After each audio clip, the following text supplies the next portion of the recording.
જય ભારત, વંદે માતરમ. આજે 25 જૂન ઇમરજન્સી દિવસ. આ દિવસને ભાજપ કાળા દિવસ તરીકે મનાવે છે.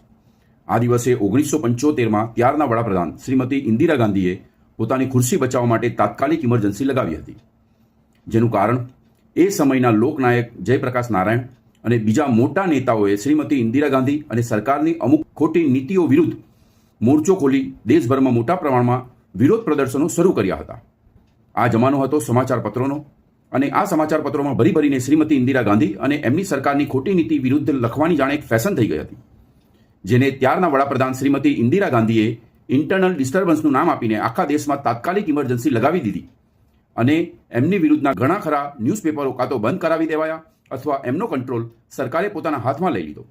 સાથે જ શ્રીમતી ઇન્દિરા ગાંધી અને એમની સરકાર વિરુદ્ધ મોરચો માંડીને બેઠેલા મોટાભાગના નેતાઓને જેલ ભેગા કરી દેવાયા, જેનું ભુગતાન 1977ના લોકસભા ઇલેક્શનમાં પોતાનું વડાપ્રધાન પદ ગુમાવીને શ્રીમતી ઇન્દિરા ગાંધીએ કર્યું અને કોંગ્રેસે કારમાં પરાજયનો સામનો કરવો પડ્યો અને એનો જવાબ આપ્યો લોકોએ મોરારજી દેસાઈને પ્રધાનમંત્રી બનાવીને અને જનતા પાર્ટીને ઇલેક્શનમાં ભવ્ય જીત અપાવીને.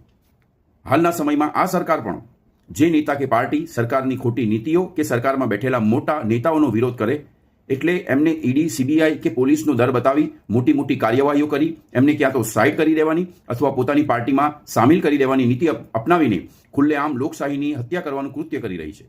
આખા દેશની મીડિયા સરકારની વાહવાહી કરવામાં જ લાગેલી છે. કોઈ મીડિયાને તથ્ય બતાવવામાં ઇન્ટરેસ્ટ નથી. જે મીડિયા સરકારની ખોટી નીતિઓ કે નેતાઓની ખોટી કાર્યશૈલી સામે અવાજ ઉઠાવે છે કે જનતા સામે ઉજાગર કરવાનો પ્રયાસ કરે છે એટલે તરત દબાવી દેવામાં આવે છે. શું આ સરકાર લોકશાહીનું ગળું દબાવીને દેશને ઇમરજન્સી જેવી પરિસ્થિતિમાં નાખવાનો પ્રયાસ નથી કરી રહી?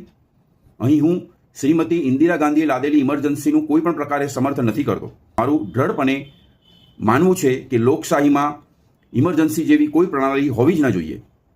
પણ આ દિવસને કાળા દિવસ તરીકે ઉજવતી આ સરકારને મારી નમ્ર અપીલ છે કે આપણે પણ એ બાબતનું ખાસ ધ્યાન રાખવું જોઈએ કે આ દેશમાં ફરી કોઈ વાર ઇમરજન્સી જેવી પરિસ્થિતિ ન સર્જાય. અસ્તુ. ભારત માતા કી જય.